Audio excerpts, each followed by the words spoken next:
Guys, I tell you what, it's another episode of War Week Boxing Chats. And I'll tell you what, yeah, we're going to talk about a lot, guys. Oh, I'm sorry, intro music. Here we go, guys.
Sean Holdings proudly presents War Week Radio Chats with ring announcer Joseph Herron. Hey guys, happy Thursday to everybody. I tell you what, yeah, man, it's been a long day, brother. I tell you what, man, we've got some stuff to talk about. We're gonna discuss Keyshawn Davis versus Edwin De Los Santos, official for June 7th. And fans are, well, belly aching about that now, too. Oh, he shouldn't be fighting a guy with such a long layoff. You know what? Make up your mind, guys. You want to see the fights or you don't.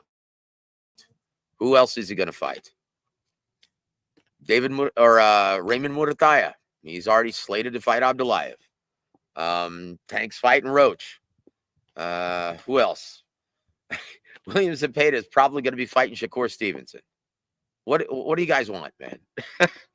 And then also we're going to be talking about the prospect, and Thomas Triber knew this the whole time, and he didn't tell me. The bastard. Usyk versus Dubois 2 is going to sneak in through the back door and, well, upset all 5 Joseph Parker fans around the world. Yeah. So we're going to talk about that as well. And also, Dimitri Bivol, turns out he was content, and Thomas knew about this also. Fargan Bastage. Love you, man. He says, Bivol was contractually obligated to face Beterbiev next. So knowing that, apparently everyone knew that. Apparently there was no negotiation process.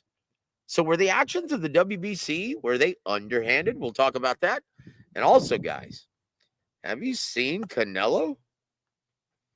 Dude, is he going to lose to William Skull on May 3rd? We're going to talk about that. Guys, we're also going to talk about, are the odds for Boots versus Stanionis too wide? They're showing most sports books are listing Boots Ennis as a 6-1 betting favorite. Qingao. We'll talk all about that. That's our main event of the evening, dude. And because we'll talk about whether or not Boots Ennis is looking past Amantas Stanionis. You can't look past that guy. But is he doing it? Have you heard any of the interviews? Yeah, we're going to talk all about that, guys. We're also going to talk about, does Jake Paul have a chance to defeat Anthony Joshua in 2026? Apparently, that's a very real possibility now, according to Eddie Hearn and Anthony Joshua. Guys, all of that and much, much more, as well as another surprise episode of Rapid Fire Q&A. It was so much fun the first time. So we've got 12 rapid fire Q&As. Some of them music, some of them food, movies, sports. Yeah. So guys, I dropped the link. Chop it up with me, guys. We have a lot to discuss. So what would you guys like to talk about first? You want to go ahead and talk about the main event, get that out of the way? Or would you like to talk about the recently announced Keyshawn Davis versus Edwin De Los Santos? And now everyone is belly aching about it. It's just ridiculous. Dominic, welcome to the show, sir. Good to see you, man. I would sprinkle money on Stanionis. Boots can't consistently block right hands. No, it's the left hands. The hook off the jab, and Stanionis is a very good one. And to be honest, he's going to have a lot of trouble with that jab. The thing that raises the biggest red flag here, one, have you seen Boots Ennis? He says he's already on weight. That's a good thing because the weigh-in's tomorrow, but he looks a little emaciated. He says this is his very first time working with a nutritionist. Did he leave it in the gym? Because he's a gym rat. He's a guy who loves to spar, and he's always in the gym. He doesn't balloon up between fights, but he's a big 47-pounder, and I'm afraid he's outgrown the division. But apparently, according to him, he can still make 47. Uh-oh. Jojo, what do you think about Skamson? Skamson Lukowitz. Is that why he has a Jewish surname? Lukowitz, trying to take $175,000 off the top of De Los Santos' purse without him knowing. What do you mean without him knowing? In accordance with the Muhammad Ali Boxing Reform Act, you have to be transparent to the fighters. You have to show them what the proceeds are and how much they're getting. That's impossible. That's a Dana White move, and that's not something that Skamson Lukowitz, who's someone that everyone in the industry respects. The only ones who don't are the fans who are ignorant. Oh, Dominic, come on, dude. Dude, that's regurgitated fan speak. That's not real, dude. Everyone has respect for Skamson. No, I don't know one person who dislikes Skamson Lukowitz in this business. Jeez, crime in Italy, guys. That's just ridiculous. But we'll talk about that in a second, guys.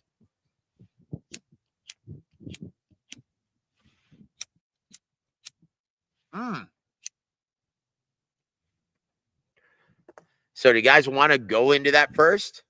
Is that what you guys would like to go? It sounds like you guys want to talk about that first. So that's exactly what we're going to do. Okay, here it is. See, oh, wait a minute. Edwin De Los Santos. That you guys see, both of these are Skamson. And Skamson's getting drilled from the fans, although most of them don't have a clue. Now, once again, I'm going to explain this, guys. $175,000 off the top.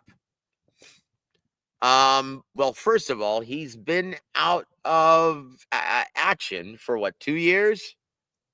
And how much is he getting paid? From what I was told, it's over $400,000.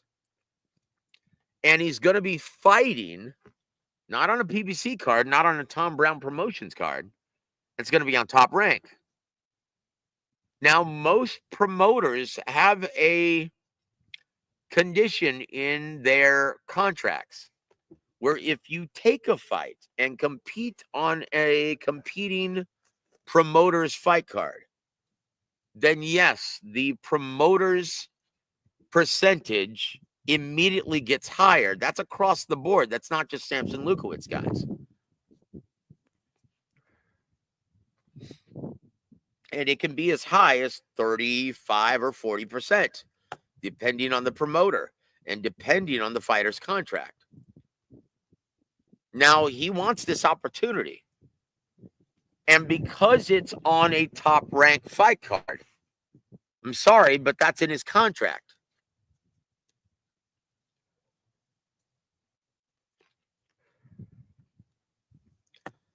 De Los Santos claimed he was only offered $225,000. Okay, and you're taking the word of a prize fighter. Okay, got it. From Skamson, when Top Rank offered $400,000. Like I said, what's in his contract?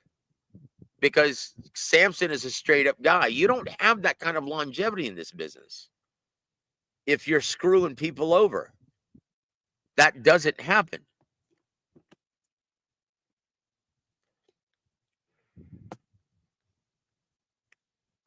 Depends on what his contract is, this. Hey, welcome to the show, sir. Hey, man, why don't you click the link? Why don't you get on board? Let's chop it up, man. Let's talk about it. You can, because honestly, I'm not sure. what's being discussed. All like honestly, because I don't care. Edwin De Los Santos, he is a non-ticket seller, and the promoter or the manager, I think in this case it's Louis DeCubas as well as Samson Lukowitz.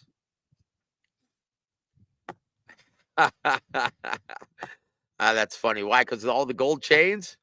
Is that why? Is that what you're saying that? No, Samson's a great guy. Saludos to you, Jesus. It's good to see you, my friend. Ask Ronnie off the record about Samson. He'll tell you all you need to know. Brother, dude, I speak with Ronnie and everyone else all the time. No one has a bad word to say about Samson. Nobody. The only people who do are fans who don't know any better because they're fans of Canelo or something like that.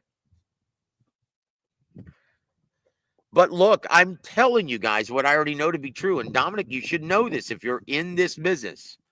If you compete on a competing promoter's fight card, okay, then you're going to have to give your promoter a higher percentage of your purse. That's the way it works.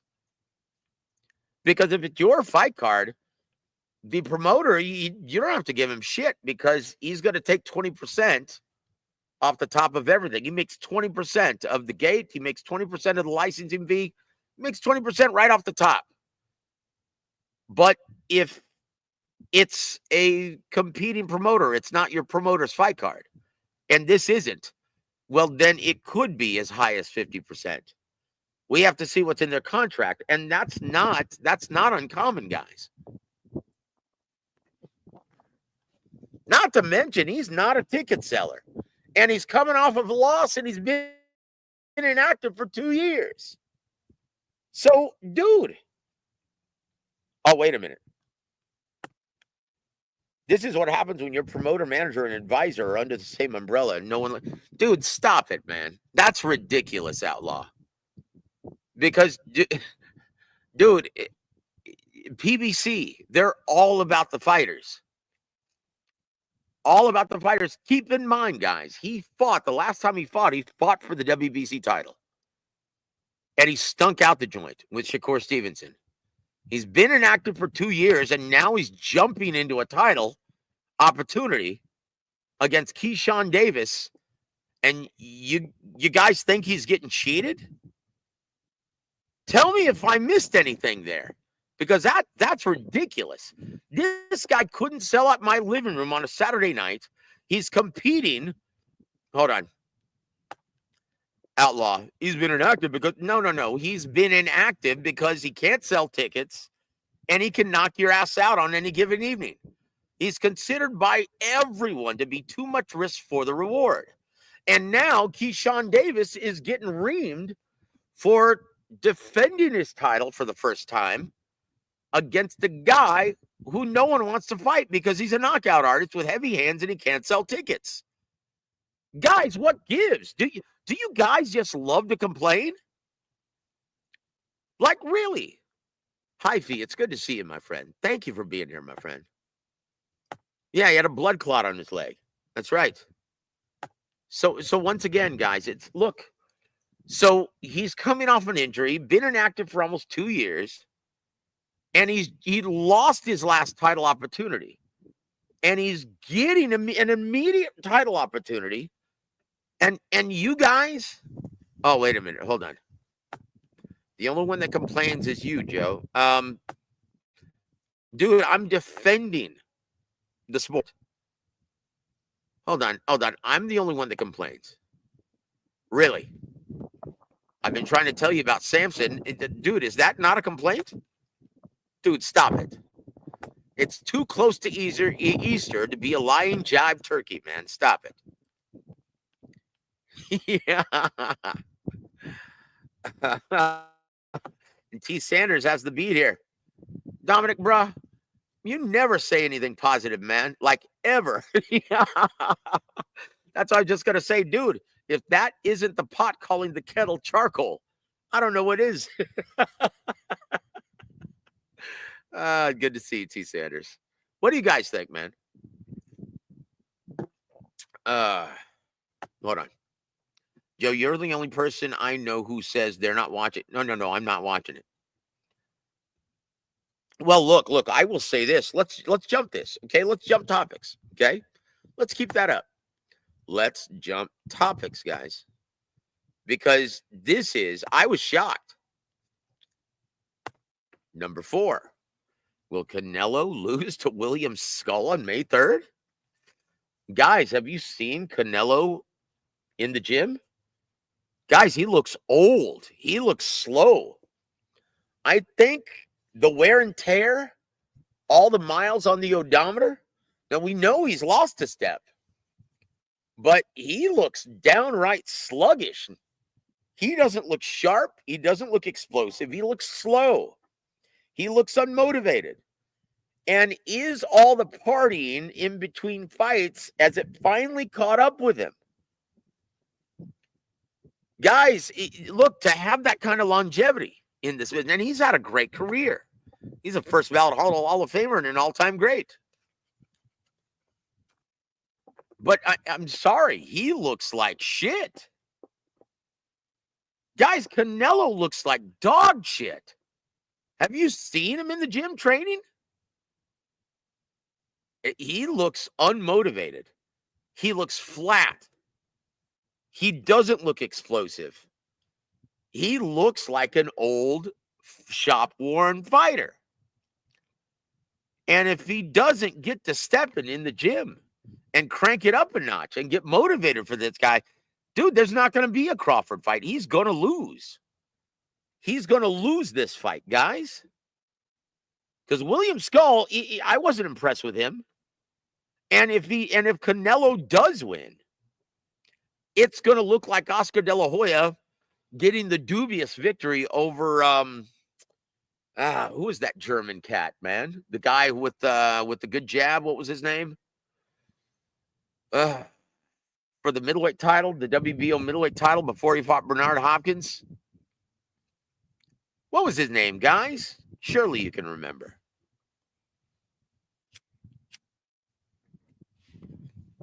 I can tell you this.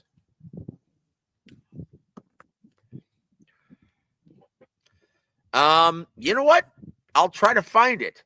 If anyone can beat me to it, though, because I saw it on Instagram, and one of my fighters showed it to me this morning. And honestly, I couldn't believe it. He looks flat, guys.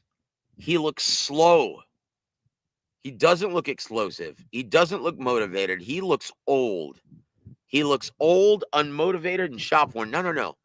Anthony. Oh, welcome to the show, Anthony. No, it wasn't Antonio Tarver. It was, dude, look, if you know what you're looking at, that's all you need, Dominic. He looks bad. He looks flat. I noticed this when he first started camp, and I'm like, well, look, guys, that was the beginning of camp, and I just saw him again. He looks flat, guys. Go look at his Instagram page. Once again, I'm sorry, I don't have it on me. It was one of my fighters. He showed me this morning, and I was like, dude, that doesn't look good. If he goes into the fight looking like this, I think he might get beat. And if he doesn't get beaten, he's going to win a controversial, dubious decision like Oscar De La Hoya did when he got the gift against Felix Sturm from Germany. Felix Sturm, that's his name. Guys, it's my pleasure to get this time. Google, and look, I should have known that you were going to pop up, brother, when I started talking about how shitty Canelo looked. Yeah, of course. It's like Beetlejuice with me, you just say it 3 times. And I just come out of nowhere. This time when I'm talking about Canelo, pendejo, pendejo, pendejo. Yeah. Nah, I mean, it's the same old, it's the same old stuff with that guy. So, have you seen the footage on Instagram, brother? He looks flat. He looks terrible. Yeah, I wonder what. It could be a lot of things. There's some deterioration. I mean, there's no denying that he has had a long career. There's some damage there, possible injuries all over. He's shot So worn and he's lost a step, but I've never seen him look this bad in camp. Never. He looks flat, guys. And at this time, it's my pleasure to welcome my nephew, Tony Manzano. How's Florida doing, Tony? Good. It's doing fine. We're getting. How your Marlins doing? Are they off to a good start? I'm not keeping up my hope. I think we're gonna go back down to earth. To be honest. Yeah, because they jumped out of the gate pretty quickly, wasn't it? Yeah, it was at 60 pounds. Yeah. No. De And La Joe, Hoya, remember, it was right before he was going to fight Bernard Hopkins at middleweight. And he wanted to win a belt. And, well, HBO wanted to set that up. And he lost to Felix Sturm. He lost that fight. He looked, dare I say, Oscar De La Hoya looked fluffy at 160. Yeah. And I'd never seen Oscar De La Hoya look that soft. Yeah. And I'm telling you guys, you're going to see something similar on May 3rd in Riyadh season. There goes with Nello specifically to the cleaners, guys. Like Thomas told me how much he's getting paid, and it's absurd, guys. He's making almost 100 rock for this fight. Yeah, it's disgusting. When I heard that, I wasn't aware exactly of like the exact amount, but but I mean, why? For I don't know. I don't know, man. Yeah, I guess so, man. But I don't know, man. We go back to the same shit. What the hell has a guy done? I don't know, man. I wouldn't pay him. It's an insult to the sport, but whatever. It's not my money. Congratulations to him. They think of him as much of a product as. Well, look, Ugo. Now it becomes blatantly obvious why he's not interested in fighting Bivol again or David Benavidez. Because he would get like a cheap cigar, brother. Or to a certain extent, Morel maybe, too. Oh, dude, no. That guy's too much risk for the reward. Morel would whoop his ass right now. Yeah, no. And with Canelo specifically, I think his haters forget the fact that the guy started his career at I think at 16, hold on, guys. Right? Tony, would you like to take care of my light work here, brother? Dominic says, why do people care about what you make? You're worth what someone's willing to pay you. Really? Is Caleb Plant worth the $10 million that PBC paid him to fight Canelo? Dominic, Canelo is worth the money they paid. It's the opponents that are not worth the money. His opponents Shakur Stevenson worth the $5 million rock that Turkey Al-Sheikh paid him to fight Josh Hadley? Fuck no. Absolutely not. Yeah. Absolutely not. Not in any way, shape, or form. That's what I'm saying. That particular, is he really worth that much? Because look at a guy like Shakur. Look, Shakur and Wilder, I think of them in the same vein. Those guys they're robbing the sport. Wilder's still crying about this and that. There are a lot of guys that are guilty of this at this time. Absolutely. And then you guys are complaining about Edwin De Los Santos, a non-ticket selling Dominican who couldn't sell out my living room on a Saturday night, and he gets a title opportunity after 2 years inactive. And you guys De Los Santos, honestly, that his promoter is taking a greater percentage, which is industry standard, for fighting on another promoter's fight card. Joe, it's funny you should say that. Actually, when he was fighting in the Dominican Republic by himself, like as a card, he barely sold out the baseball stadiums there. He filled maybe 15% of the stadium. And how much did he make? Guarantee it wasn't even $50,000. It was like $600. $600 for the whole card. 600,000. No, 600. No, not even close. In the Dominican Republic, they barely pay the fighters. Look, man. Yeah, guys, this is more than his market value. Look, I don't care how good you are.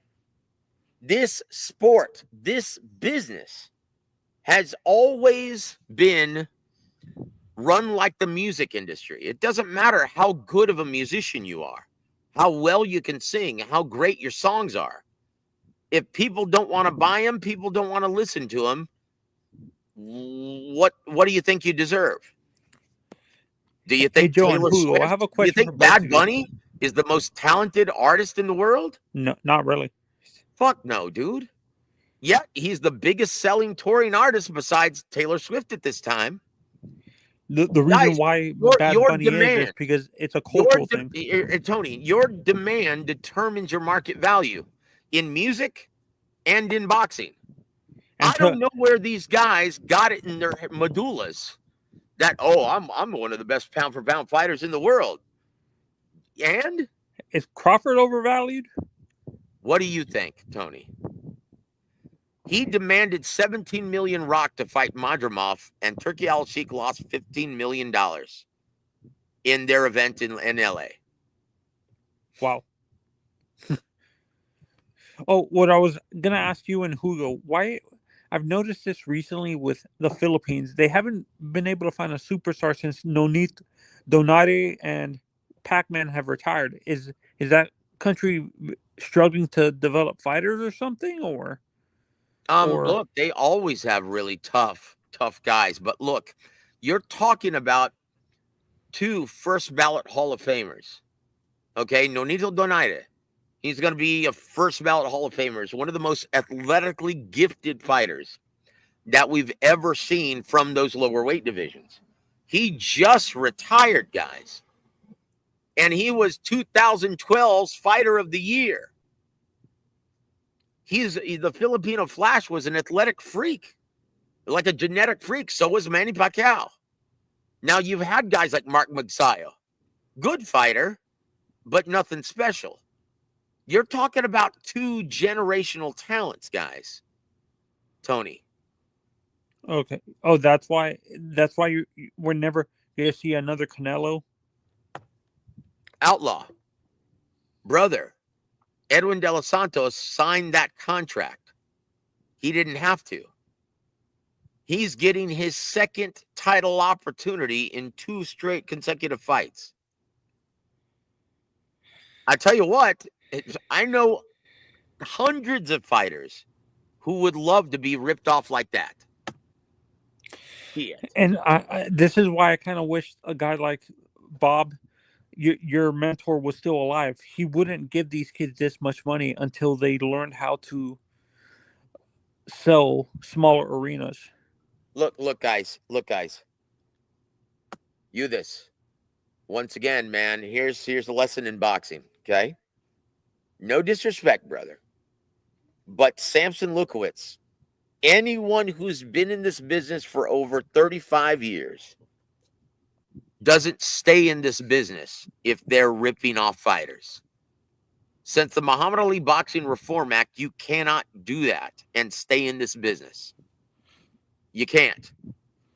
Why do you think Lou DiBella isn't getting dates and getting fighters? Why do you think Murad Muhammad isn't in this business any longer? Guys, you can't do that. Why do you think Greg Cohen is not in this business any longer? People complain. You know what makes me mad? They complain that Samson is scamming fighters. It was worse before. Honestly, I think scamming the fighters. Look. The only people who are complaining about Samson ripping off fighters are people who wouldn't know anything about this business and has never worked in this business for a minute. Because I'm sorry, he's getting his fighters opportunities. I'm sorry, dude. This is not even a question, guys. This is absurd. Yeah, no, Joe, and that's hold on. He said, "Get off Samson's nuts, dude." You would probably perceive it that way, dude. Why don't you go? Why don't you go walk in some pride parade or something, dude? Jeez, get that out of your Joe, brain. this is what people forget. Before the Muhammad Ali Boxing Reform Act, it was scamming fighters a lot worse. That's right. And what did promoters do then? What did promoters do? Yeah, what did promoters do? Yeah, no. It's funny that they made. Listen, Tony. Instead of ripping off the fighters, then they moved that racket to the networks, and they started overpaying the fighters and squeezing the networks dry. I'm not sure if this That's is why a we joke, don't Joe. have any major networks showing boxing anymore. I'm not sure if this is an exaggeration by comedians when they make fun of, when they do an impersonation of Don King, where they say he took 75% off the top from his fighters. Was that an exaggeration, or was that actually true? I'm sorry, what? The comedians who grew up watching like all the younger comedians around your age always make jokes about Don King, where they say that he basically would say that he would take 75-85% off the top and give like 35% to the fighter and stuff like that. Yeah. Basically, Is that an exaggeration, or is that true? Look, I don't know. I wasn't in the business back then. But yes, he had a horrid reputation, and obviously it was a problem, or else they would have never passed that legislation 25 years ago. Do you think that was done Muhammad 25 years ago, guys. No. Hold on, guys. Let's go to something fun, because this is really starting to piss me off, actually. Yeah. Okay? Hold on, because once again, this is based on what? Hold on. The chat coming for you, Jojo. No one believes Scampson. And this is based on what? This is based on what, guys?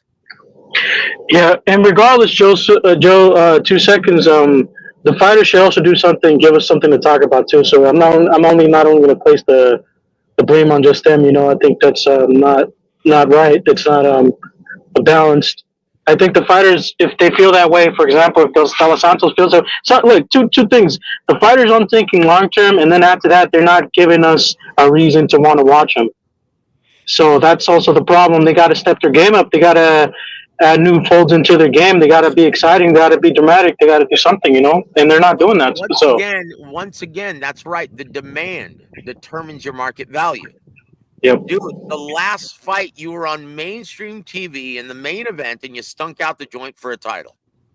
That was one of the worst title fights I've seen in recent memory. Yeah, and now he's getting another title opportunity, and you guys are complaining that he's getting robbed? Yeah, and I've said, and once again, dude, and this is coming from a bunch of fans who illegally stream pretty much every event.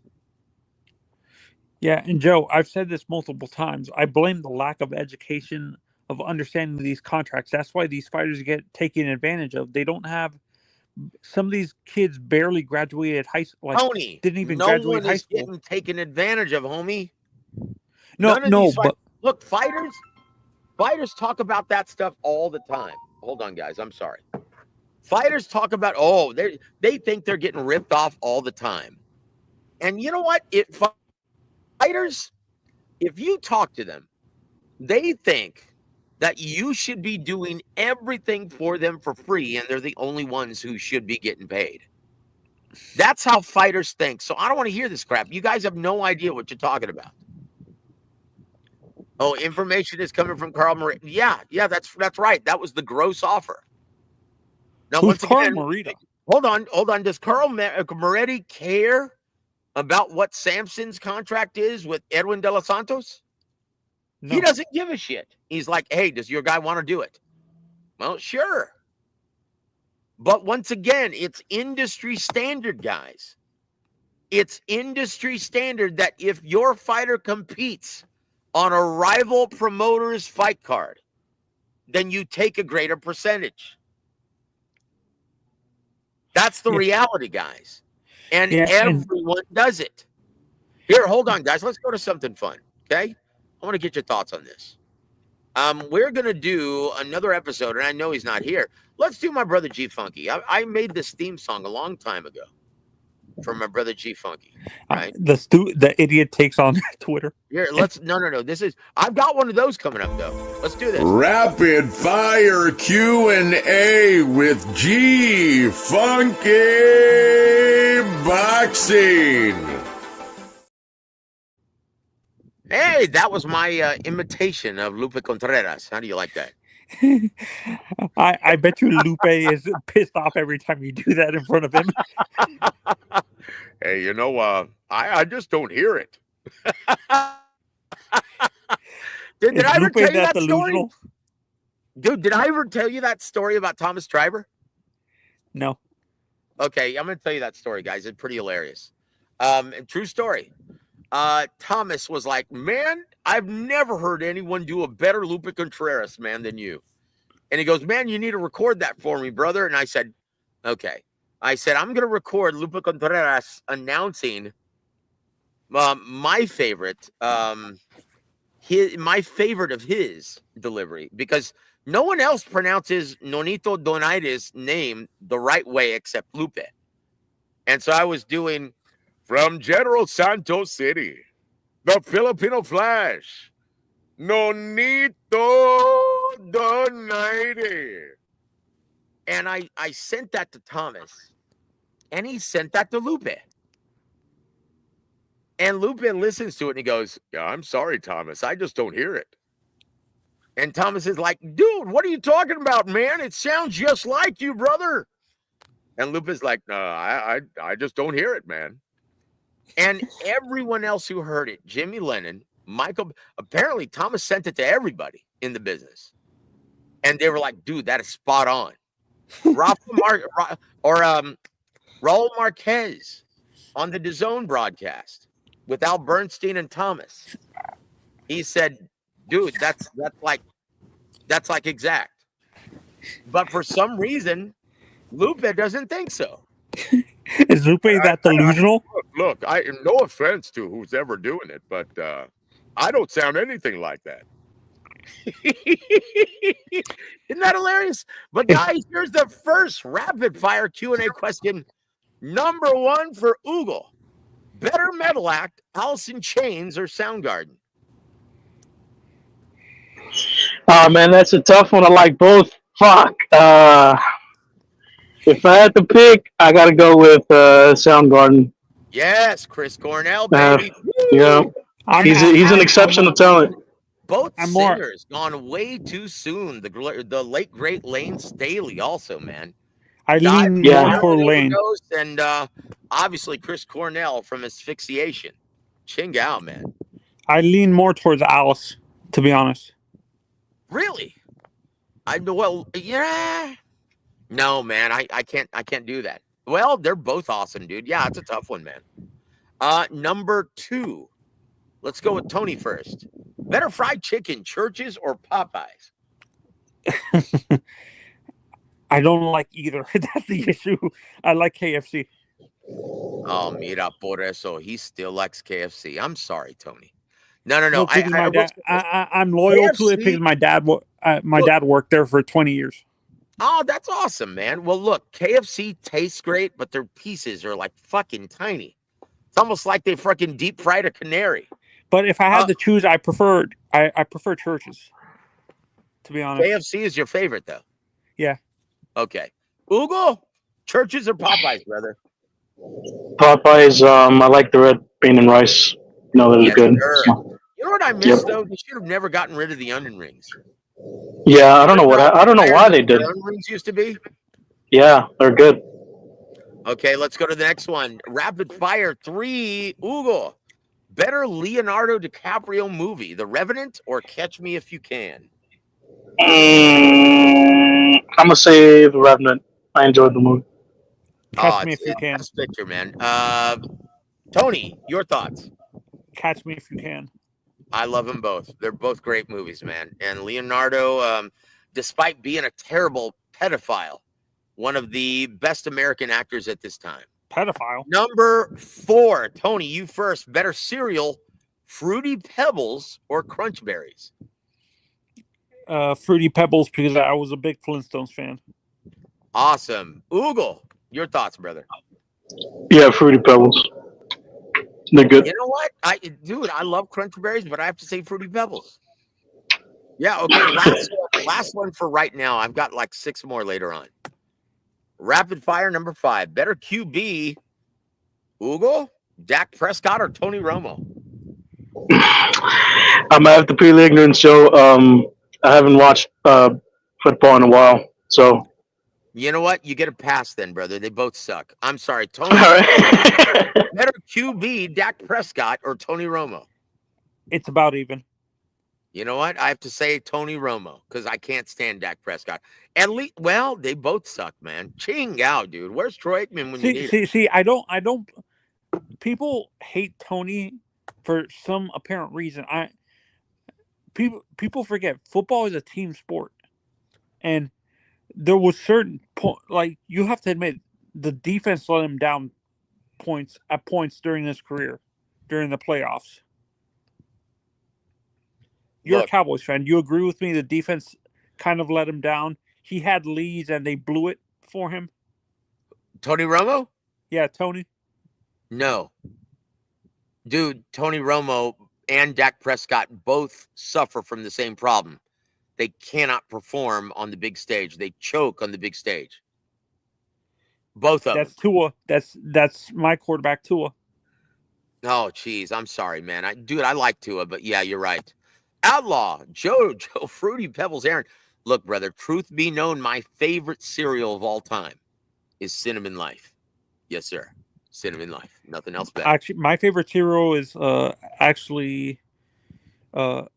Fruity Pebble because of that. Mine is actually Cinnamon Toast Crunch. I knew you were going to say that, brother. I'm a fucking psychic. Ugo, what is your favorite cereal, brother?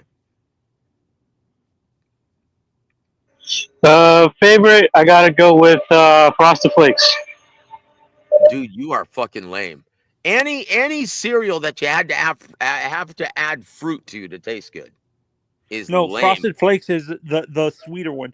The regular Yes, Corn Flakes is the one you have to. It's the Frosted Flakes. No, it's all good. I miss having cereal. I can't eat that stuff now. The only cereal I can have is shredded wheat, dude, because I'm freaking old. I need something to, well, anyway. Yeah, you already know why. I don't have to explain that to you. Captain Crunch. Let's just finish these. These are pretty cool. Rapid Fire 6, Tony, this is you first. Greater talent, Prince or Michael Jackson? My God. I'm a rock fan, so I'm leaning towards Prince. Ugo, what say you, brother? Honestly, damn, this is a tough one too. Both are really good, exceptional at what they did, and definitely dedicated. But I mean, I gotta go with Prince, man. Prince knew about the industry also, so when he spoke about it, that was also fairly interesting and enlightening. So, but Michael Jackson, he's still badass too. I'm gonna say Push. They're both awesome, man. Okay, next one, guys. Ugo, this first one is yours. Rapid Fire 7. Better Laker, Kobe, or LeBrick? I don't watch basketball, man. I don't know. Oh, that's right. Tony, this one's not yours, even close. brother. Kobe. Kobe? You don't think he's better or LeBrick is better? I mean, LeBron? I had to deal with his arrogant ass as a Heat fan, so I can't stand him. Dude, that's awesome. That's a great response. Number 8, better comedian, Chris Rock or Bill Burr? Chris Rock. Chris Rock? Yeah. Bill Burr. You know what? I think it's Push. They're both awesome, man. But if I had to guess, I lean more towards Bill because I never saw young Chris Rock. That's dude, Chris Rock has always been awesome. He is straight fire, man. I mean, he's still doing it. Look how old he is. And he still looks like a kid, man, doesn't he? There's some people that look don't change. Well, look, man, black don't crack, brother. Let's just say that. No, okay? the perfect example, Keanu looks the same from when he was younger. You know what? You're right. Keanu Reeves, Canadian. Number 9, Ugo. You first, brother. Rapid Fire 9, better 70s man, the Eagles or Steely Dan? Oh, okay. Very good. Tony, this is all you then, brother. The Eagles, not even close. The Eagles or Steely Dan? And guys in the chat, what say you? Play along. The Eagles, not even close. And yes, I love comedian Jeff Ross, man. He is the roast master general. That guy's hilarious. Honestly, man. Joe, I think you should have done George Carlin or Lenny Bruce. Oh, shit. That's impossible to answer, dude. They're both legends. Like Lenny Bruce, man. That guy was a trailblazer, man. He was an original. That's like saying who's better, Richard Pryor or Eddie Murphy in their prime. Were you a big fan of his brother, Eddie Murphy's brother? No, but no, he was good on the Chappelle Show.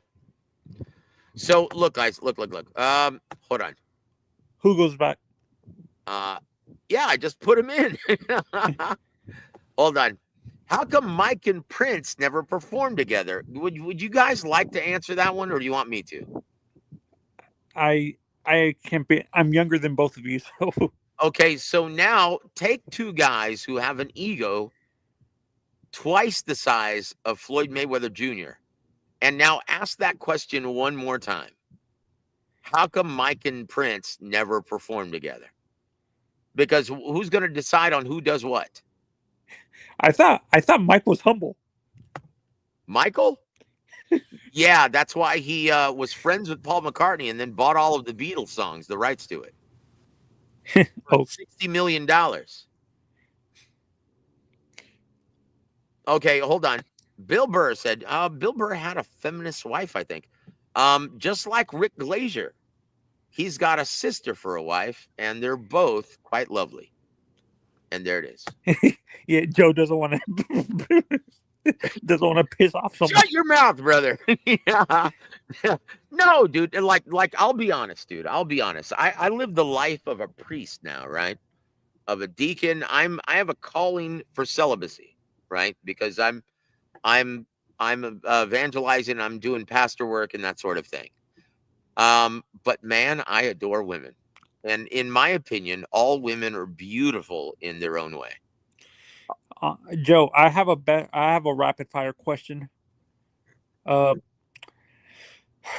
you still haven't answered this one yet, brother. Better 70s band, the Eagles or Steely Dan? I said Eagles. Oh, you said Eagles. Okay, Oogle, what say you? Do you know both these bands? Or are we just... Yeah, I got to go with Eagles. My mama loves that band too. So. Oh, man. Eagles. I know Steely Dan. In my opinion, Donald Fagen and Walter Becker, one of the greatest songwriting tandems of all time. In my opinion, it doesn't get any better than Steely Dan. Okay, here's a really difficult one, guys. Better Sabbath singer, Ozzy or Dio? Fuck, man. I know. Dude.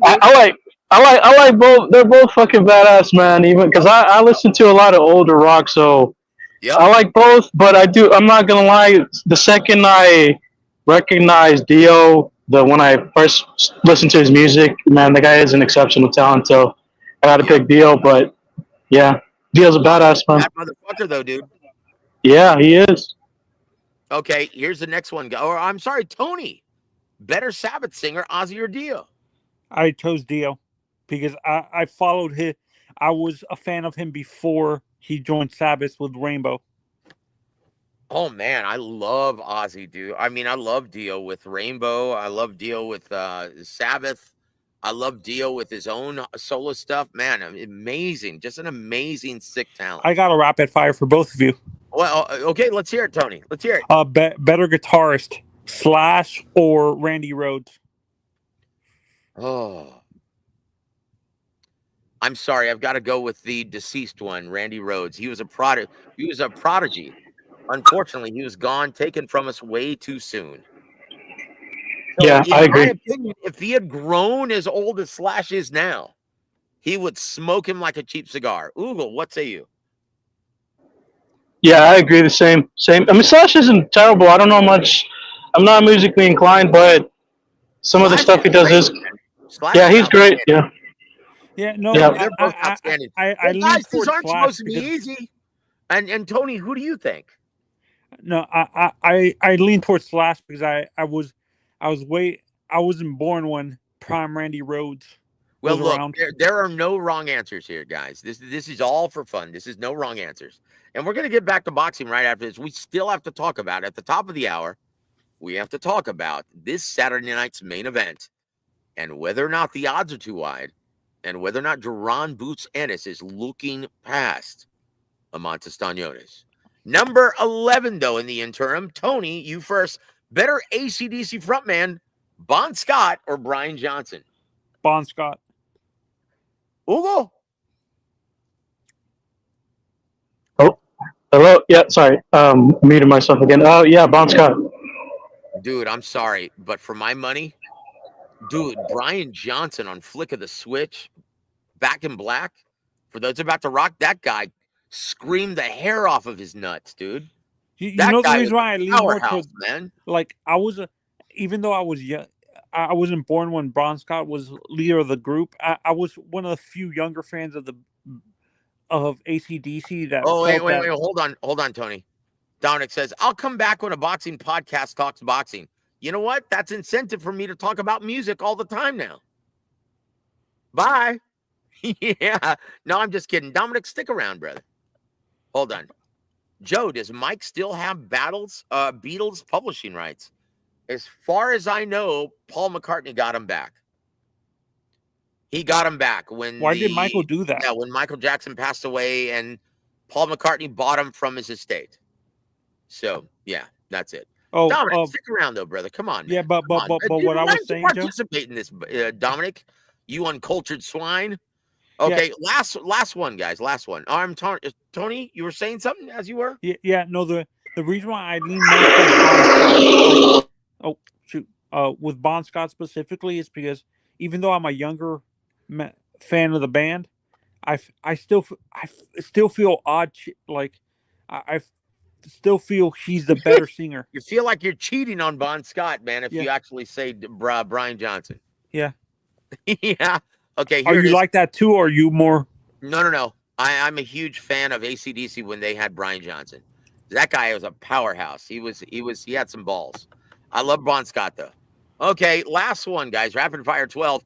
Better Aussie guitar player, Zakk Wylde or Randy Rhoads? Honestly, Zakk Wylde for me, but I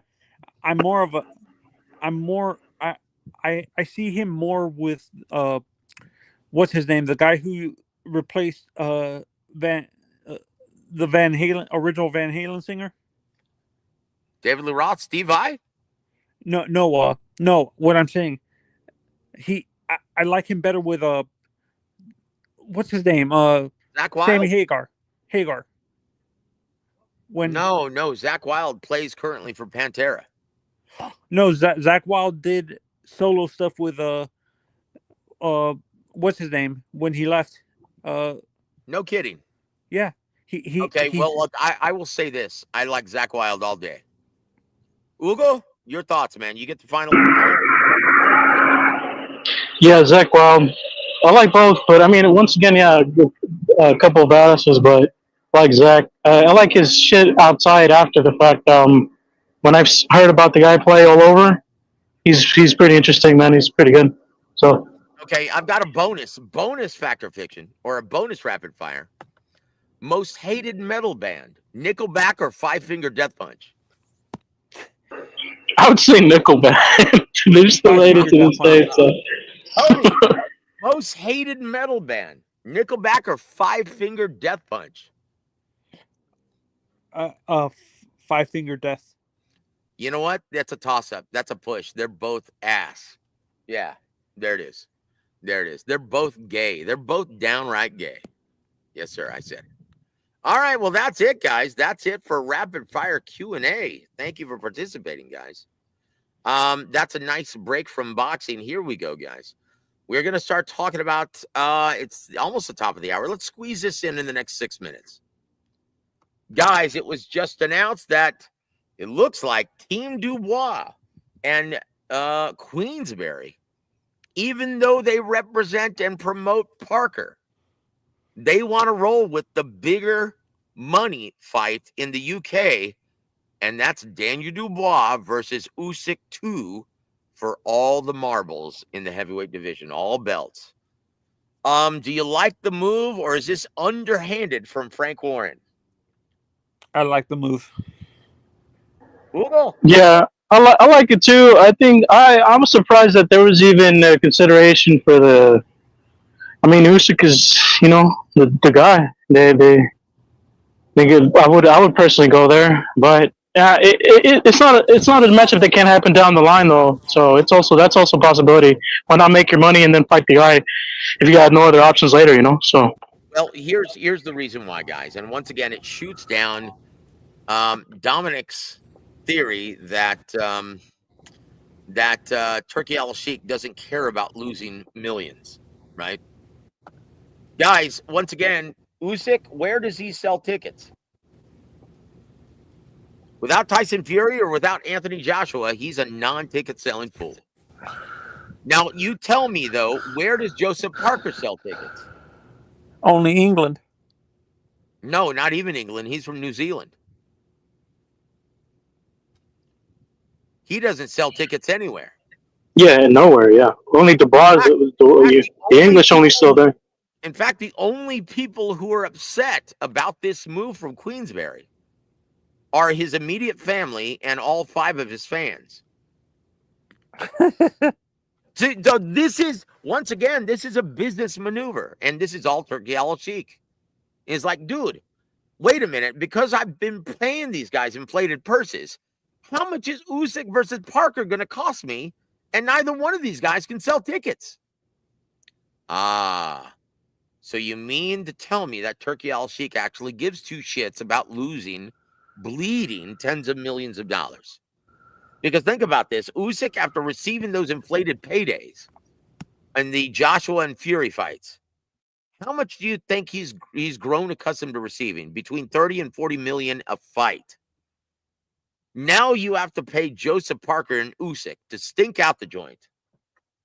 2 boxer punchers, 2 counter punchers. They're both very talented, but neither one of them can sell tickets. They like, where are you going to stage that fight where it's going to make sense? And in the immortal words of Floyd Mayweather Jr., hey, if it makes dollars, it makes sense. Where are you going to put that fight? You can't. It doesn't make sense anywhere. And that's why this is happening, guys. That's why this is happening. That's why this is happening, guys. Dubois versus Usyk 2 makes the most sense because it makes the most dollars. And Turkey Al Sheikh is interested in making money. And he'd better start making money. But the moron painted himself into a corner, thinking, oh, if I build it, they will come. I'm going to pay these guys inflated purses just so I can attract talent. How's that working out for him, Ugo?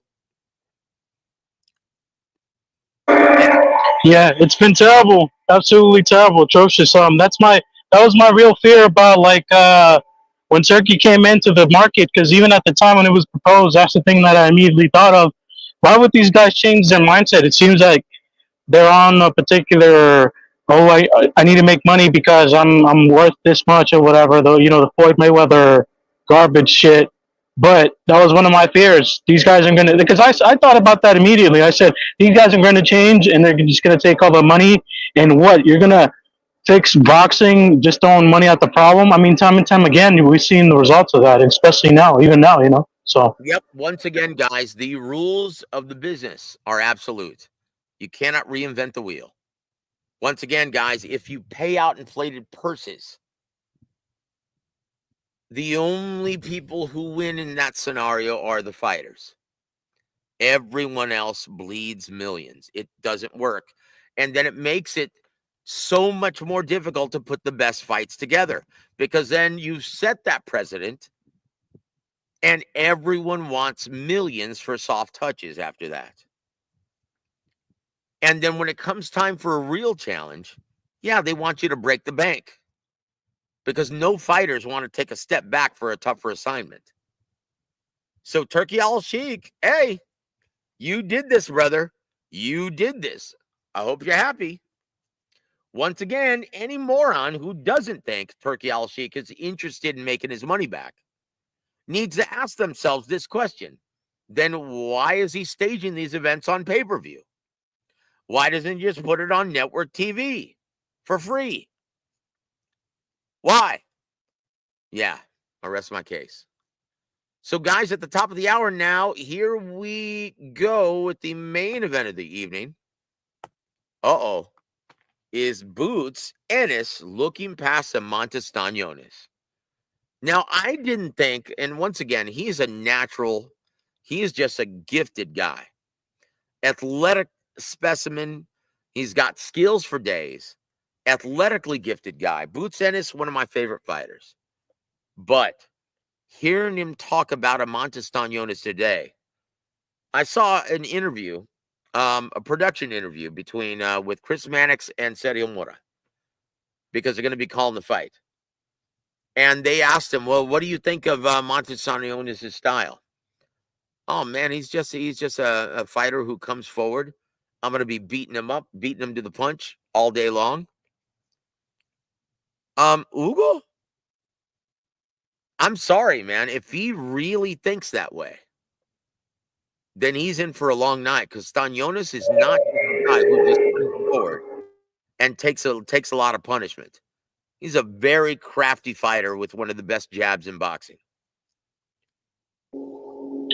I agree. Had an upset this Saturday. It's very possible. Like I said, I think that his performances, in my opinion, have been lackluster. So I think that was a problem with a lot of the matchups. Aside from the weight issue, obviously that's a odd thing. I would think that if it was that much of an issue, then he would move up immediately. Why stick around? But I think that's been his mindset for whatever reason. He has been overlooking this guys. I think he's drank some of his Kool-Aid, and he's going to pay for it if he doesn't step up his game. He has to realize, there's one thing in believe. There's like a difference between believing yourself and then not taking the fighter seriously, and then being surprised, like, oh, how did this guy out jab me? How did this guy hit me in the pocket? How did this, because that's been happening to him time and time again, and that's what I'm not liking. Because on paper, Boots should be a guy that should, skyrocket his stardom, but he's not. He's not. He's too stagnant. Look, guys, and he insists, oh, I'm not having any trouble making 47. Really? Then why did you hire a nutritionist in this camp? Really? Why did you feel the need to hire a nutritionist during this camp? That says it all, guys. And have you seen him now? He looks emaciated. He looks like, he may have left it in the gym. In my opinion, with 6-1 betting odds, right? And Stanionis is sitting at like a plus 400. That's too wide. In my opinion, I'm going to lay some long green on a straight up victory for Amanta Stanionis. Oh, shit. Goodness gracious, dude. That is just retarded, dude. Yeah, Refugio, good to see you, my friend. Brother, man, boxing fans, dude, the ones on social media, they wouldn't know a left hook from a fish hook, brother. So, guys, tell me, do you see an upset happening in Atlantic City this Saturday?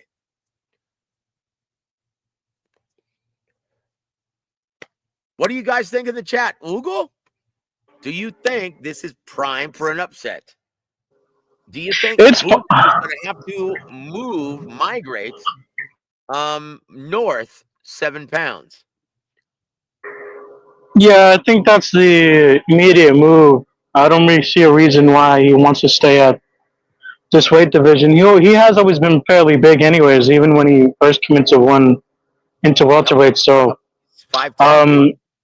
Yeah, like I said, because it's very possible for the upset. I see that.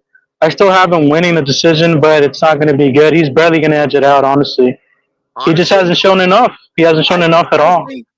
I think he's going to get outworked and he's going to get beaten decisively.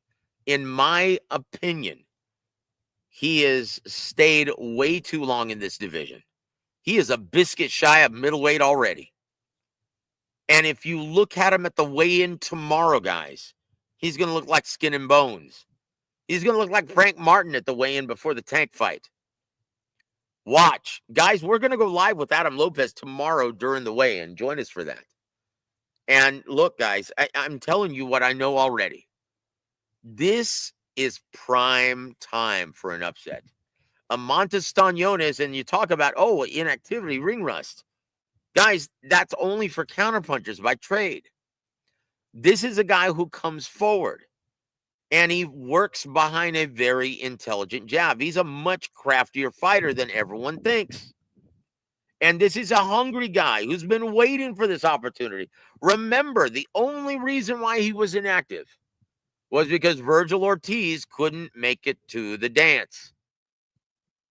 But this is a guy who's stayed in the gym. He's a gym rat. He's a hungry guy. He doesn't go out and party like Adrian Broner or Canelo Alvarez.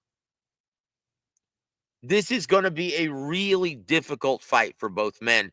And in my opinion, Stanionis looks to be the hungrier, fresher fighter who isn't killing himself to make 47. In my opinion, you're going to see him outwork and outpoint Jaron Boots Ennis to win the IBF crown as well. That's my opinion, guys. And if I were betting, I would call up my bookie right now. And I would say, put $1,000 on Stanionis. That yields $4,000. Yes, sir. 500, $2,000. 100, $400. That's what I would do. Okay, next topic, brother. They should stage Taylor versus Serrano 3 in Amsterdam. Do you know why, Ugo? No, but if it's purely economical, then it makes sense, No. So. This is just out of jest. In the immortal words of Charles Bronson, well, they should put it in Amsterdam because of all the dikes.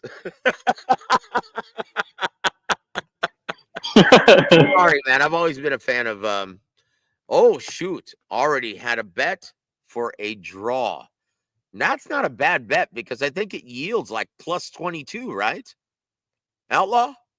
That's a plus 2,200. That means if you put down $1,000 and it's a draw, boy, that yields 22,000 rock, baby. Woo! That's what we're talking. So we're gonna move past this because I really am not a fan of female boxing. Let's just be honest, guys. Let's go to the business of it, right? Why is Jake Paul signing all of this female talent?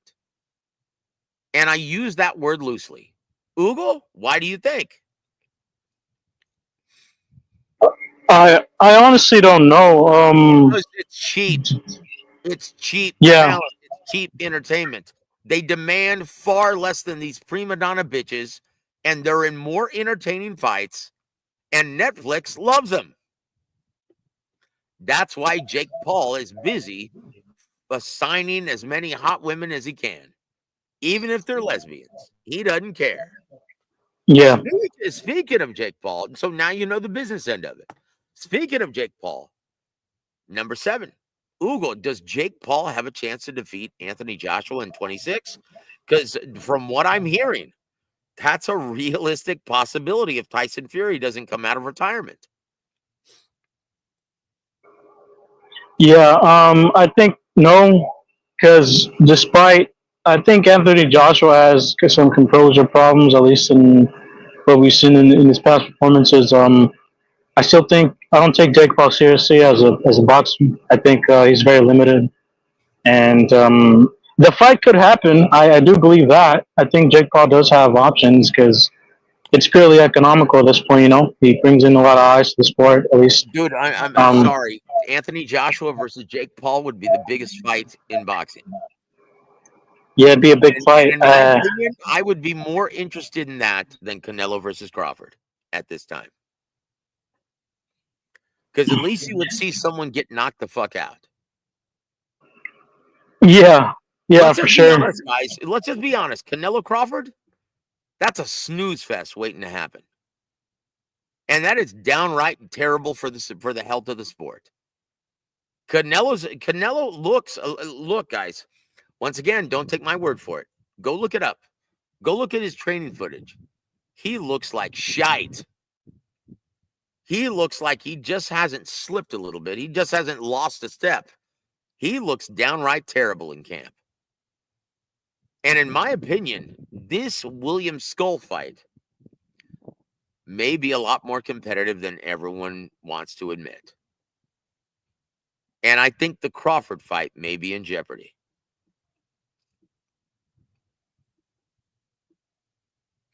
Yeah. So, guys, in my opinion, Jake Paul versus Anthony Joshua, I think everyone would be on board because they want to see Jake Paul getting knocked out.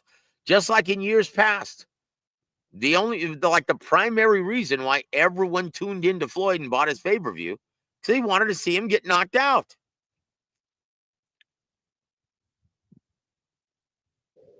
Of course, everyone who knew what we were looking at, we knew he wasn't going to get knocked out. But that didn't stop the mainstream fans from watching, tuning in. They were hoping. But in this scenario, does Anthony Joshua, a year older, have enough left in the tank to pull the trigger and knock out Jake Paul?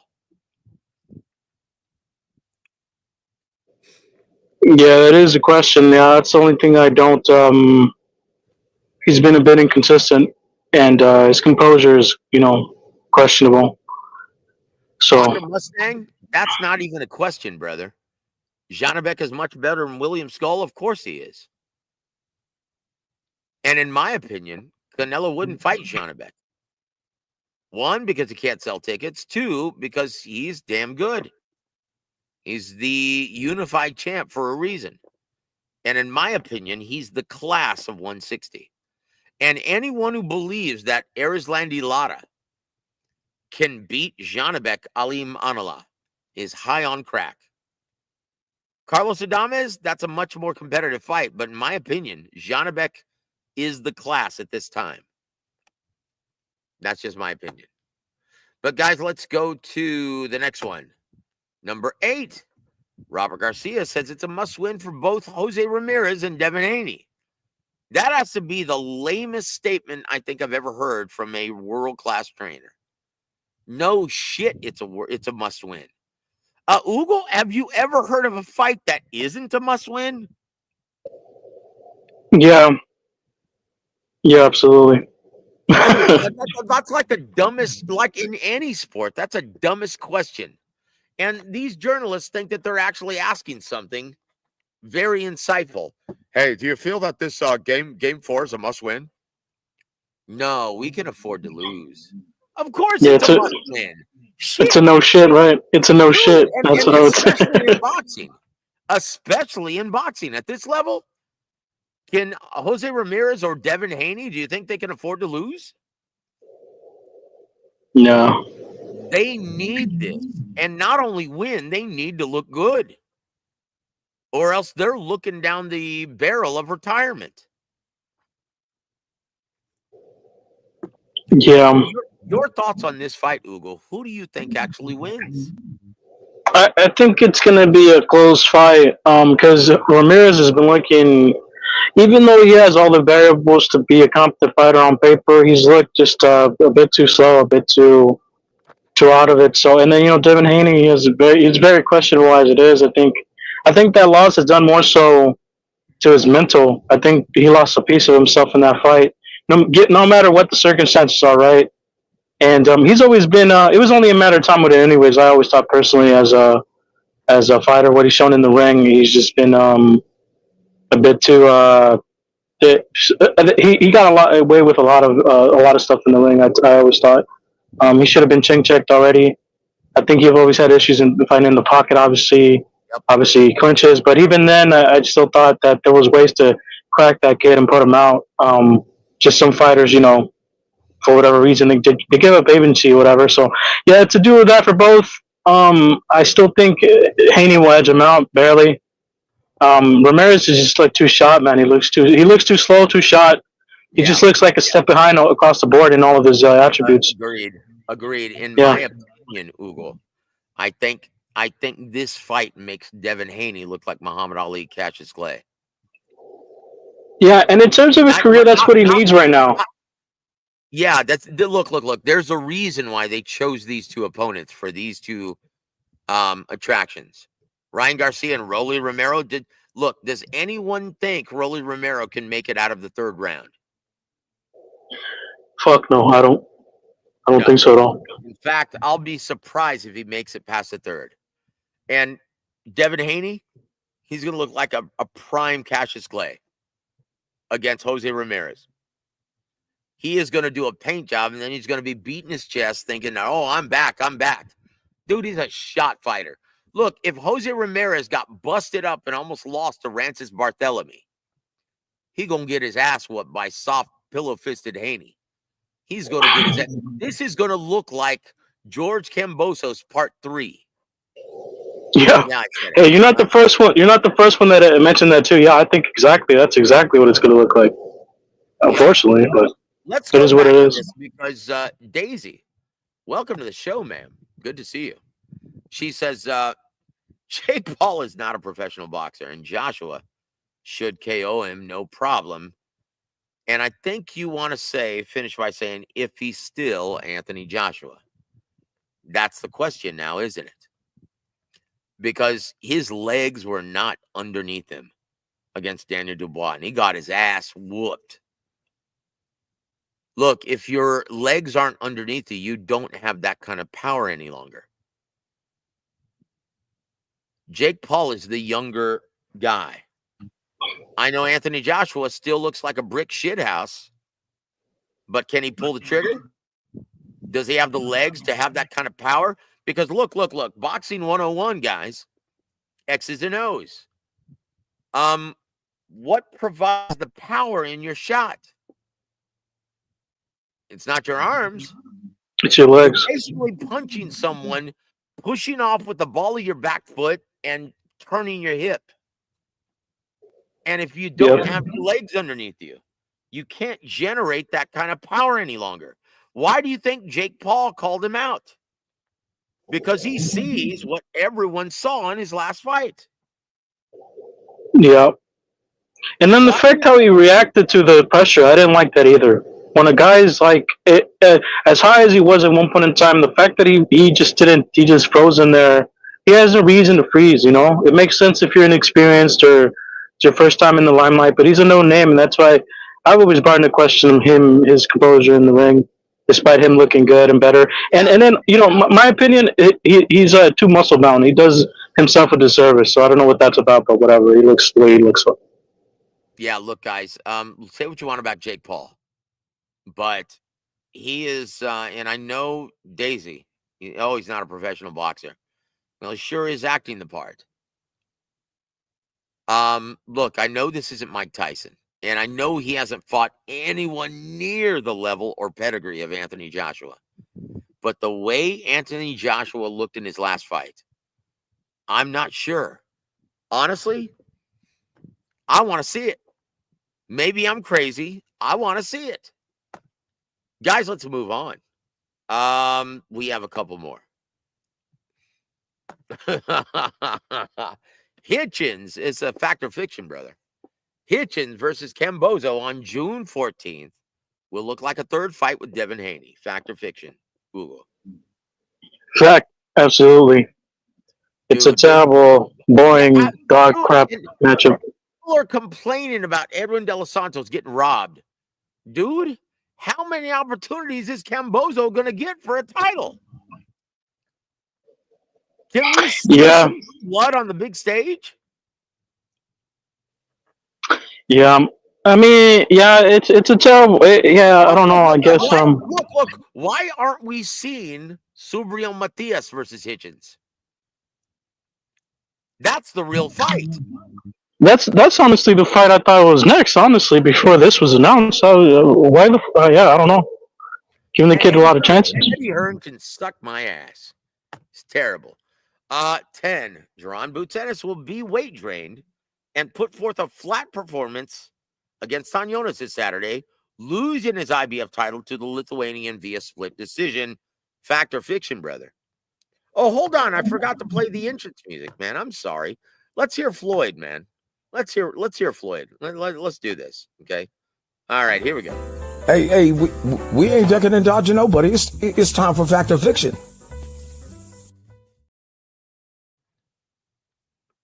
I had to play that Floyd intro, man. I'm sorry. As you were, brother. Fact or fiction? Yeah, that intro always cracks me up. Well, I say it's very likely. You know, I think fiction because I still think if Boots barely edges it, it's not going to be pretty. it is true that it is going to be a lackluster performance. The guy just has. But you're not necessarily wrong though. It's a very possible. The guy has to just. Something has to click in his head, man. Step the fuck up. But look, man, he had better get up for this fight. Because I'm sorry, the Lithuanian badass isn't playing. And Stanionis isn't playing. And he's not a counterpuncher by trade. He's assertive. He's a guy who works behind an intelligent jab, and he's going to hammer him with that jab. The biggest question is he going to be able to take that hard leather from Duran Boots Ennis? That guy can crack. Yeah, that's a question. Yep. I'll tell you what, questions will be answered this Saturday night, and I, for one, cannot wait. This is a great fight. Okay, and we asked Ronnie Shields this question on Tuesday. I'm going to ask you, brother. Deontay Wilder versus Terrell Herndon will get scrapped because promoter ICS Mania will not have the funds to pay both fighters. Fact or fiction? Yeah, I say fact. It's a terrible matchup on paper. I don't know what it does to anything.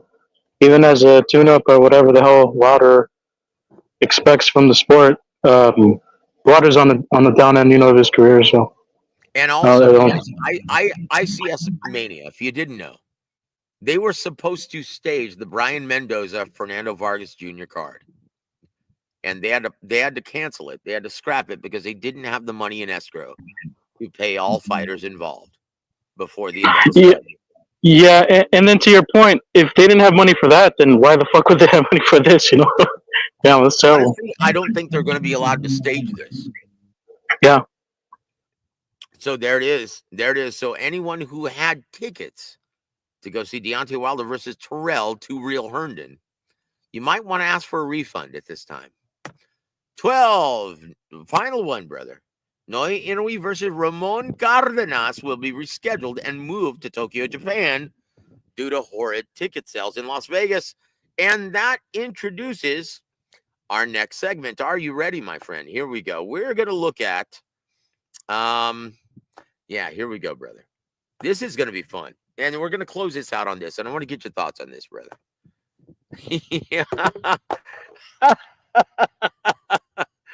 I fucking love this, dude. Can you see it? Hugo? Yeah. It's your favorite time of the week again. Time for the only segment in boxing that gives you the facts and makes you laugh. It's Clapback Thursday. I've been quiet for a minute because I've been collecting as much information as possible over the past month just so I can be accurate. And it's finally time to unleash the facts. So a bombshell lawsuit was filed at the end of February in California federal court suing Top-Rank Boxing president Todd DeBuff for breach of contract, promissory fraud, and unjust enrichment. The lawsuit claims DeBuff failed to pay high-profile boxing manager William Keane for securing fights and used alleged crime boss Daniel Kinahan to secure Tyson Fury fights. Hold up.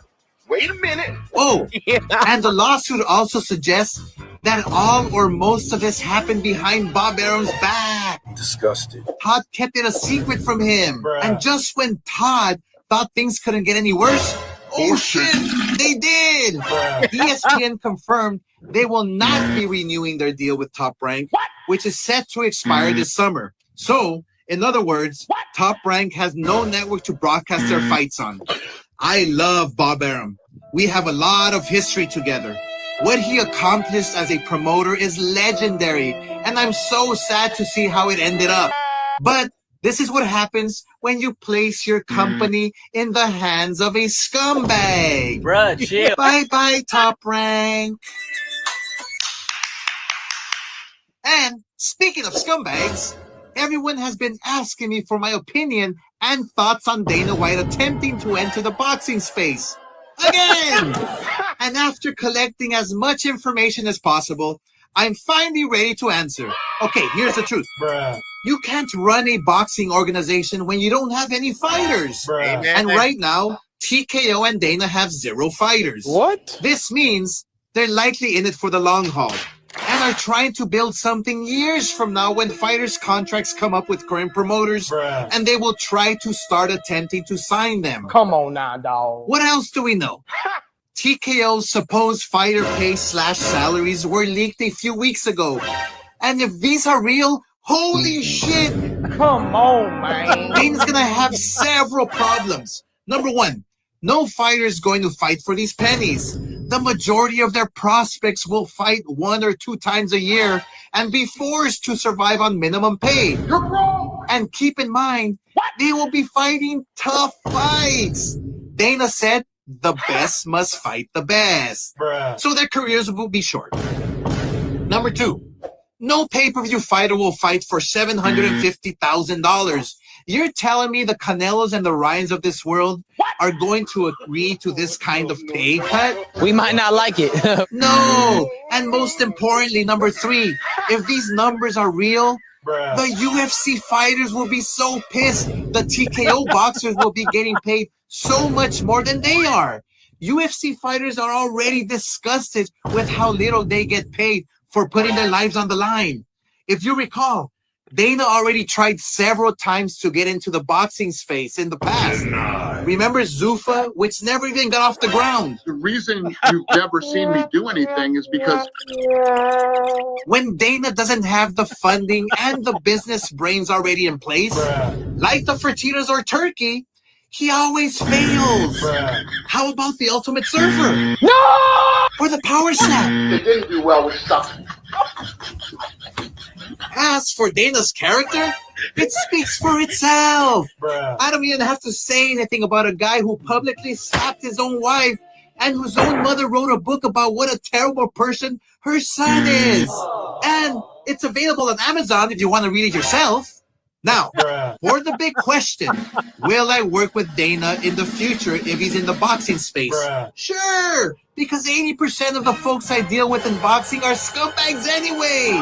Until then, I'm going to keep doing what I'm doing, and I will continue making the best fights on the zone. So remember, folks, you're never a hater when you only speak the facts. Ugo, can you refute anything that Oscar just said? No, unfortunately, no. So, it's crazy, man. Shout out to Oscar, man. Dude, honestly, haven't we been saying the same thing on this show? Minus the character slurs. But it's like we're thinking and we're like, I don't see how Dana's gonna be able to reinvent the wheel, and without the right matchmakers and sticking guys in tough at the 4, 6, and 8 round levels, how's he gonna cultivate and nurture the next big star? Because I can promise you this, Canelo, he wasn't cultivated that way. He was getting soft touches at the 4, 6, and 8 round levels. Yeah, and then he was also caught early on, very early on in his career. So, yeah, the problem I also have with Dana's model too is that if even in the UFC even now, it's too much of a fucking How many stars wood does he chipper. have at UFC right now? Yeah, there's only really a couple, really, and even then, nothing. There's only 2 guys that I can think of that are notable that you can talk about, but even then, there's a lot of questions. It's too much. The UFC model, man, is too much of. They burn those guys out way too much. They just use them and move on. So That's it. And if he doesn't change anything, yeah, he's never going to build stars with that same model in boxing. And so once again, I agree with every minus the character slurs, which I don't have any idea about and I don't care about. But everything that Oscar said, including the bad news on Top Rank. Look, guys, when I first got in this business, I was amazed that Bob was always the first guy in the office and the last guy to leave all week long. And now Todd DeBuff running Top Rank in Las Vegas. Where does Todd live? He lives in Colorado. How can you run a boxing outfit from Colorado that resides in Vegas? There's a reason why you're seeing this. Yeah, why you haven't seen an attraction cultivated from Top Rank since Bob decide to step down and hand the reins over to his son-in-law, Todd DeBuff. And this is why you have this huge miscalculation from what I've been told in the T-Mobile Arena. And I question when this was even first announced.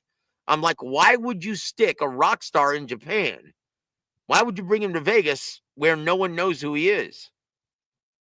From what I've been told at the T-Mobile Arena, they haven't even sold 2,000 tickets. And that venue, that cavernous venue, holds 22,000.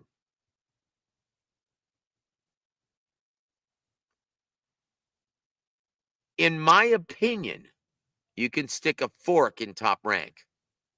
They're done. They are done. We've seen the last of Top Rank.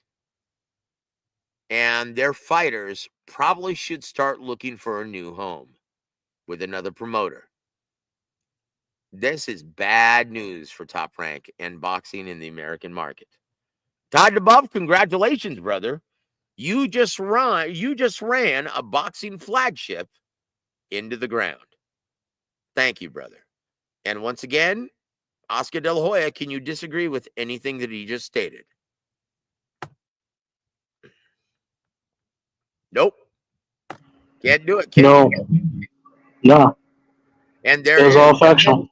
Nope. There it is. So we're 91 minutes in. Ugo, thank you for being my guest tonight, brother. As usual.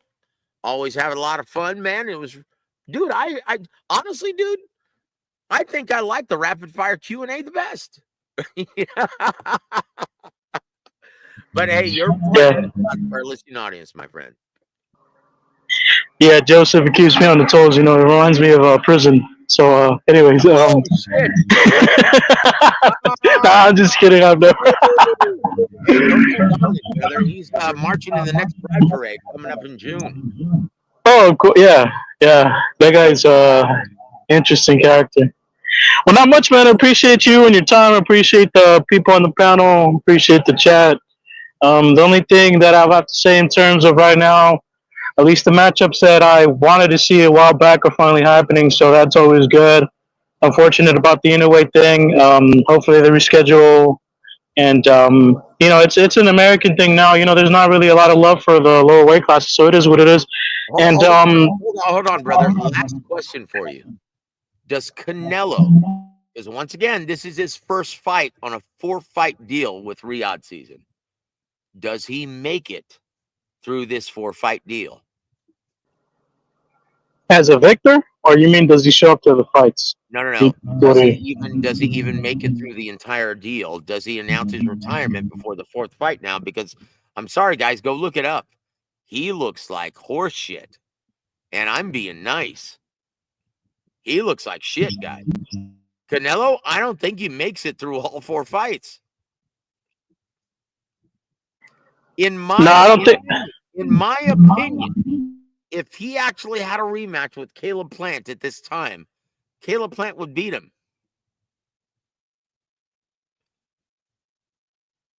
Do you think it's a coincidence that they're featuring Jaime Munguia and Sirache in the co-main event of this event on May 3rd? In my opinion, you're going to see a rematch between Jaime Munguia and Canelo Alvarez out of necessity, because Canelo sucks ass after the Crawford fight. Like, honestly, dude, I'll be surprised if he looks good against William Skull. I think he's done. He looks like shit in camp, guys. He looks like an old man. He looks like an old man who doesn't have any explosive power any longer. Sorry, Canelo fans. Don't mean to piss on your parade, but hey, hold on. LA, welcome to the show, sir. He says, I think if Canelo fights Bivol again, it gets stopped. You know what? I think if he fights Berlanga again, he gets stopped. He looks like shit. And you know what? That's the way it happens sometimes in boxing, where a guy who doesn't take care of himself between fights, we've all seen Canelo get drunk and say, Viva Mexico, cabrones! We've all seen that. I think it's finally caught up with him. Just as we saw Errol Spence, all his partying between fights, yeah, it caught up with him with all the wear and tear, the car accident. In my opinion, it's finally caught up to Canelo. He looks like horseshit, guys. And I'm sorry, Canelo fans, if you disagree, you're wishful thinking. If you know what you're looking at, he's got no crack in his shot anymore. He's not explosive. He looks old and flat. And no, I'm not imagining things. I know what I'm looking at in the ring, and I don't give a shit. He doesn't sign my paycheck. And I'm not a fan. I'm in this business. I just call it like I see it. Ugo, I don't think he makes it to the fourth fight. And in my opinion, Ugo, I would have to favor Crawford at this point.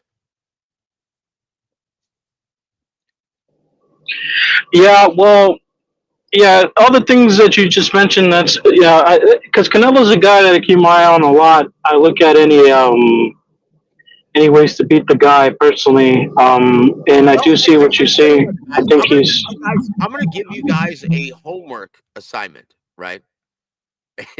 Hawker. Look, guys, I don't mean to. I'm just telling you like I see it. Guys, I'm going to give you guys a homework assignment. Anyone who's listening to the show, right? And Ugo, you as well. Go look at the same footage that I saw on Instagram. And you tell me if I'm seeing things. Skull is trash, though. You know what?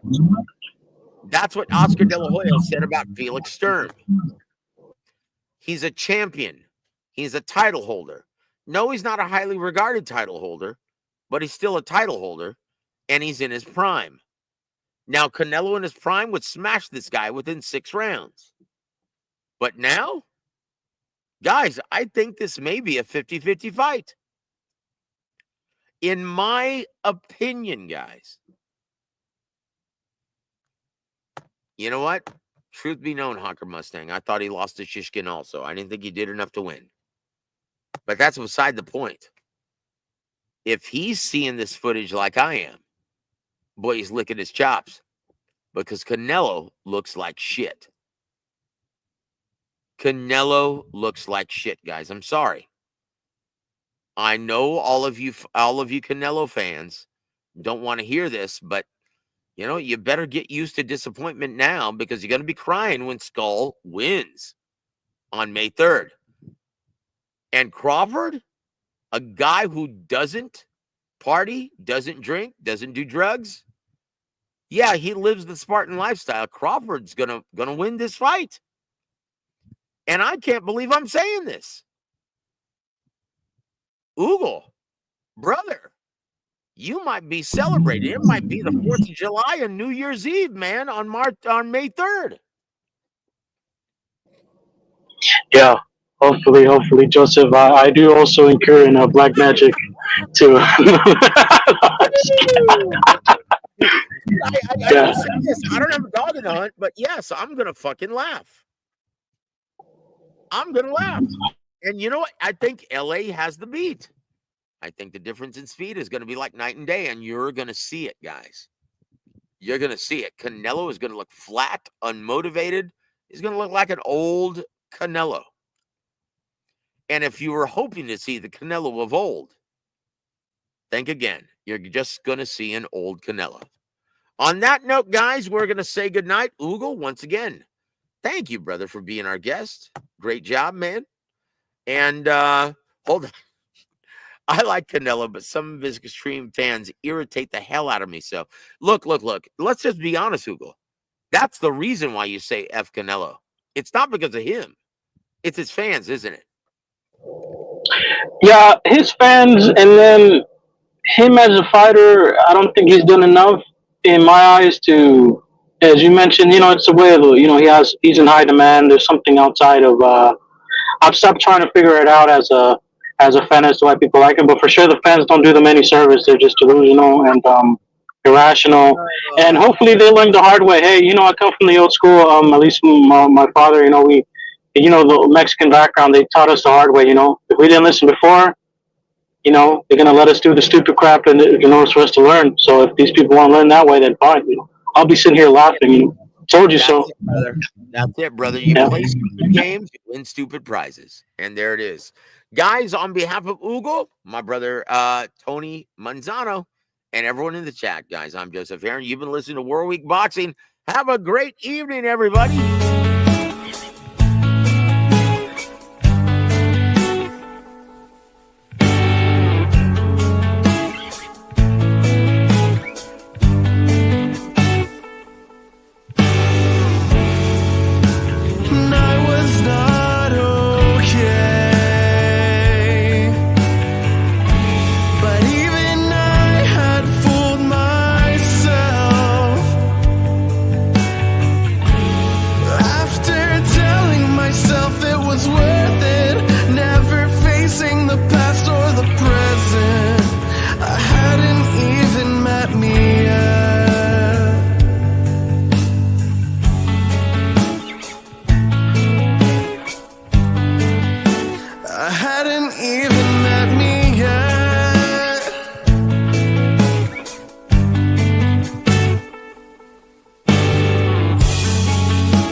Radvashan Holdings proudly presents War Week Radio Chats with ring announcer Joseph Heron